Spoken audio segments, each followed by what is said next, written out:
Good afternoon, everyone. My name is Chris Cooper, known as the Channel Guy Trader, and I'm reporting to you live from Wall Street Trading's Miami office down in sunny South Florida. Today's date is Thursday, July the 11th, 2013, and here is today's After the Bell Market Summary video brought to you by WallStreetTrading.com. Before I get into the video here, if you have not been to the website, go check it out. It is WallStreetTrading.com. A lot of free education training stuff on there. And as well, we are now offering our trading course, our active traders course. And if you're interested in taking that, you can contact me at ccooper at wallstreettrading.com. One last thing, if you are interested in finding out about how you could be a trader at our firm, contact me. I can give you the details. If you're a retail trader and you do not know if prop trade and you don't know if prop trading's for you, well, let me explain to you the pros and the cons. So give me a shout. You can reach me at my email, or you can come to our chat room, mywallstreettv.com. Password to login is smart, and you'll be able to speak to me there as I'm moderating the room and guiding active traders through these nice momentum trades that we like to catch intraday. If you take a look at the market here, let's start off by taking a look to see how the indices closed. Starting off with the Dow Jones. The Dow Jones closed up 169 points. The Nasdaq closed up 57.5 points. S&P 500 closed up close to 22.5 points here. If we take a look at the breadth on the market today, we had 4,956 issues advancing on the NYSE, Nasdaq, and the AMX. We have 1,274 issues declining on the NYSE, Nasdaq, and the AMX. Therefore, breadth was in favor for the bulls today on a 4-to-1 basis, which is pretty bullish. You guys know the day before that it was close to a 3-to-1, and the day before that it was a 1-to-1. Well, now you can see how the reason why we track the breadth in the market on a day-to-day basis is to kind of gauge the underlying strength, which is what I recommend you guys do as well. So let's go ahead and take a look at the markets, bust down the markets here, starting off with the SPY, which is the S&P 500 ETF here. We closed the session up $2.25 today, up to close at 167.44, up 1.36%. All right, the key levels that we highlighted to you guys to watch was 166. All right, we gapped above 166, flashed down a little bit today, but then they were able to buy the markets back up, and we closed right near the highs of the session, looking pretty good going into tomorrow. As you guys know, the Nasdaq hit new 52-week highs today. We'll be taking a look at that chart here shortly. The Russell made new 52-week highs, made new highs as well, and then pulled back a little bit. The Russell was a little bit weak today. We're going to take a look at that IWM chart to track that Russell 2000, and then the Dow Jones is pretty close to making new all-time highs as well. So the SPY here, the next level you want to watch is right here at 167.78. That comes from May 28th. Those are the highs, and then the level you want to watch after that is up here at 169.07. We break over 169.07, the SPY S&P 500 will be making new all-time highs. All right, let's go ahead and take a look at the ES now, because the ES was able to trade and close above that 1660 level. The next level you want to watch in the ES is up here at 1673 half. We break over 1673 half and hold.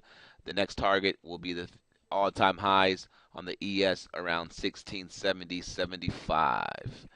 All right, let's go ahead and take a look at the NASDAQ 100 ETF, the triple Qs. And I'm actually going to bring up the channel system on the NASDAQ futures as well to see how it's looking. The NASDAQ made new highs today.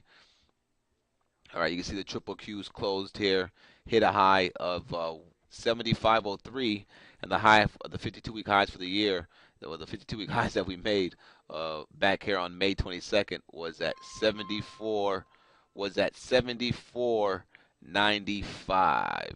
All right, so that's looking pretty good there. Again, those key technology stocks that we've been tracking, Apple had some nice action today. Amazon's just been on fire, and there's a couple more names out there that we'll talk about here shortly as well.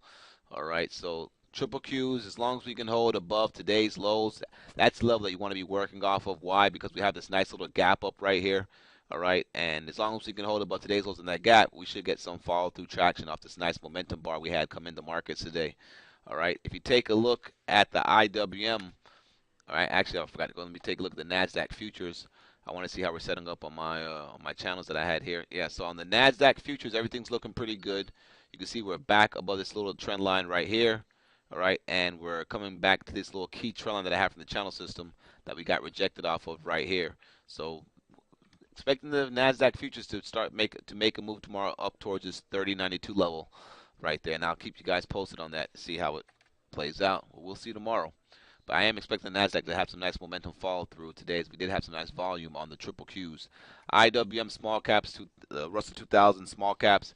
They gapped up, sold off a little bit, then closed near the highs. Not a real wide range on the IWM today. The Russell did show a little bit of relative weakness compared to the other indices, but we still closed up pretty nice, up 1.17%, up $1.19, and everything's looking pretty fine in the IWM, in the Russell. All right, so let's take a look at that VIX. That VIX came in today and hit that 1350 level that we gave to you guys yesterday as a potential target. And now we got to watch it pretty close. If we start breaking back below 1350 and we break back inside this little range that we had before we had this nice little up move off this little consolidation we had right here. Okay, we're going to be looking, if we break back below 1350, we're going to be looking for a move back down here towards the bottom of that range, which happens to be around 1250 or so. That's going to also tell us that, there's less fear in the market, and, we have people starting to put risk back on, and therefore we want to make sure you're focusing on those strong names that have been showing relative strength to the market, or those strong names that have nice bullish patterns that are still offering a low risk opportunities to get into the trade. All right, so the VIX is pulling back in, gapped down and rallied up today, but it's still, it's pulling back in. It did close down 20 cents today. If we take a look at the dollar index, this is where things get a bit interesting, because yesterday after the close, we had Ben Bernanke come out. He had a meeting at 4:15, and some of the notes from the meeting, he said, they don't really plan on taking the gas off the quantitative easing and the bond buying program really until we get unemployment rate, and really until we get the unemployment rate below, I believe at or below 6.5%, and we get inflation to creep up a bit. Because right now the problem is we're not seeing inflation, and they want inflation, and we're not seeing the unemployment rate go down, and we need that unemployment rate to go down, and they want to see more signs of even stronger growth from the growth that supposedly we're getting right now. So the dollar index got smashed here, gap down. You can see it didn't do well today, and that's what we're watching. And if you think about it now, the dollar index is starting to form a nice little pattern here, because we're starting to form like a little, I think they call it like a little megaphone pattern. If you guys see it, you guys should be able to see it right there. All right, well, you have this little trend line right here, and then you have these little highs right there. And I'm just using this trend line right here from the channel. But you can see it looks like a megaphone pattern, so either way, we'll keep an eye on that one there. If the dollar breaks below today's lows, we'll be looking for a move back down towards 82. And if the dollar really starts to sell off, now the fact that they said that they're not really going to be doing any tapering, we have to watch these basic material stocks, these commodity stocks that have been getting hit down. They may start to get a bounce right back up with this dollar weakness that we're getting in the markets here. All right, so the euro obviously got a nice little bounce off of that news to the top side. We're back above the key 130 level in the euro. For those of you guys that are out there that trade Forex, if we get back above 132, this thing's going to be going up towards 134. If you're bullish on the euro, you want to see it hold above 130, $1.30. Okay. Now let's go take a look at these commodities here, because the commodities did pretty well today. Well, crude oil was the weakest commodity today, but everything else closed up pretty strong. I mean, gold had a nice little gap up today, held up pretty well. So did the gold miners, so did silver. Copper had a little pep in its step today as well. And crude had a little pullback. It closed down $1.89 today, but that's fine. It has a nice little uptrend. And again, if we're expecting crude to go up because the economy is getting better, whatever the case may be, we're going to be looking for a pullback in crude oil, because you really don't want to buy crude oil if it just had a $13 rally all the way from 94 to 107. You really want to wait for it to pull back at least 50% or 38.2% and try to establish a position down there and gauge the market, of course, on the pullback. Make sure you take the market action into consideration and everything else. But crude oil, nice little pullback today, not a big deal, still looks pretty good. If you take a look at gold, gold had a nice little move higher after Ben Bernanke came out yesterday, and then had some more continuation when the market opened. You can see we're above some key levels in gold. It still is having trouble breaking above I'm sorry, it still needs to break above this 1350 for me to get real bullish on it. All right, and for a nice little rally. At the same time, we have a lot of resistance right there from this little trend line that you could draw in, and from the little inverted cup and handle pattern that we brought to you guys' attention on the breakdown right here, or right here. All right, and above 1300 will look pretty good. Holding above 1300, of course, would be good, and then the next target would be 1350.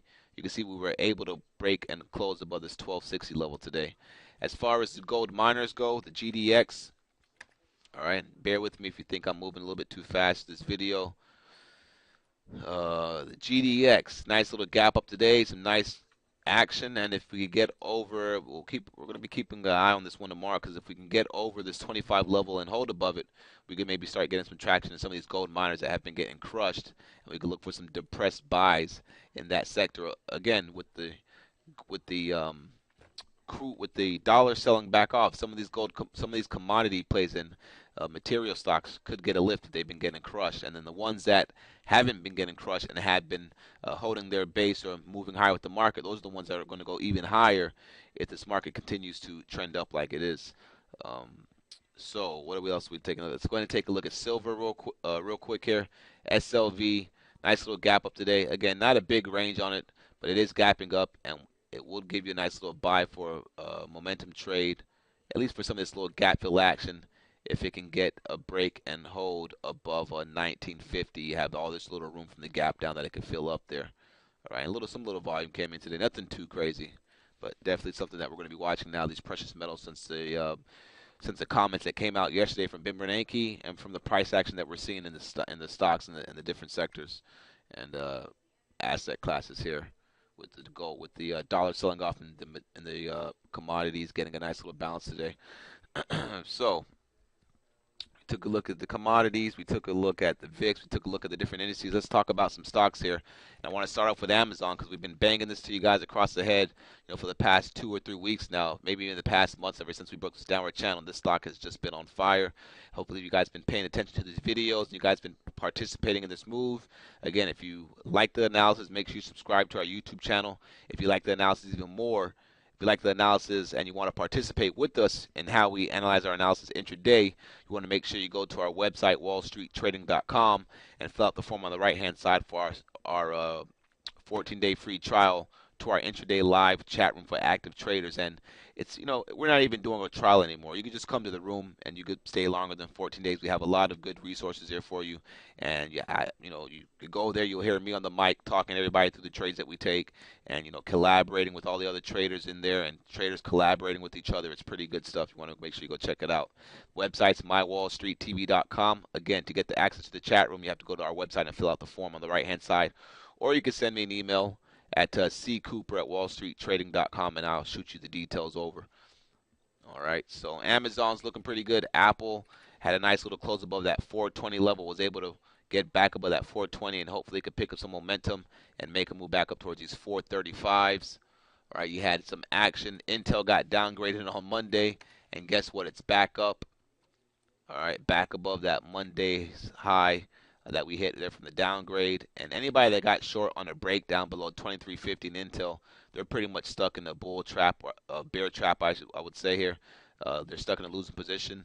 And if we have another update in the in Intel, all right, they may have to cover their shorts if they're still holding on to their shorts.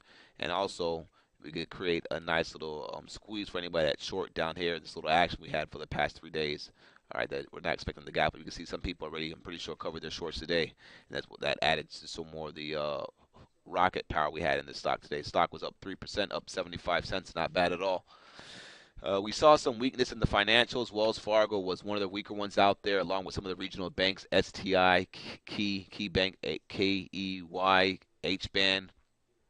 But Wells Fargo pulled in 0.5%, still looking pretty decent. We just want to make sure we see this Wells Fargo hold above this little range right here, but above this top of this range of 41.50. Some of the other banks, they were down more, but they were able to recover off their lows. You can see Goldman Sachs opened up today at 158.50 and hit a low of 156.11, and then was able to rally all the way back, all the way to 157.71. Not bad at all. Bank of America hanging in there as well, holding above 13.50, looking pretty decent. They have earnings next week, so all these banks are going to be in heavy play. I would assume going into tomorrow's session as people try to position themselves a couple days in front of earnings, and they're definitely going to be in play next week. J.P. Morgan closed up a little over 0.5% today. Closed down from the opening price, but still looks pretty good. If we could get a break above 56, I would say this thing could get some legs behind it. They have earnings tomorrow. It's going to be a big day for J.P. Morgan tomorrow. We will most likely be trading that one trading that stock in the chat room. So you want to make sure you come join us.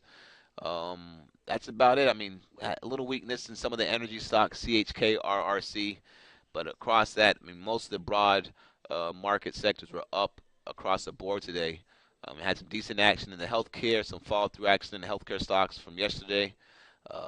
Technology was pretty good today. Microsoft up close to 2.5%, up over 2.5%, actually up 2.84% here.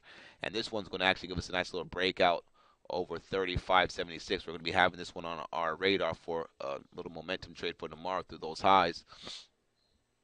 And there's a lot of good stuff out there, folks. I could keep going on and on in this video of all the great looking stocks out there. So there's no reason to be bearish right now. The price action that we've been showing you guys, and you guys have been seeing on your own charts as well, aside from our explanation of what we see in the market, it's bullish. So you got to continue to buy the dips until it doesn't work anymore, and just kind of know what sectors are getting the money flow into them intraday, and playing the momentum, and just at the same time knowing how to manage your risk with that momentum. For example, today we traded BTU, which I explained in the midday market video, which we have on the website and which we also have on the YouTube channel, My Wall Street TV. We explained the BTU trade, and this one worked out pretty well, and we're going to be looking for this one to get some more topside action here. You can see it's finally got a nice little close above the declining 20-day moving average. It looks pretty good. If you want to see how we traded it, you can go to our Facebook page, Wall Street Trading, and you can see our live screenshot of how we traded it and where our entry was, where our stop was. A nice 3-to-1 trade, calculated trade for a nice little cash flow there. Aside from that, guys, I've been saying I'm going to do these webinars. We finally got some of the stuff that I needed to do these webinars and to do these live videos. I'm going to start bringing you guys some live videos from our trading office down here in Miami. And, so you guys can get to know me a little bit more personal now and show you what we got going on. Have a great day, guys. Again, if you have any questions, send me an email. And hope you guys had a great day. Cheers.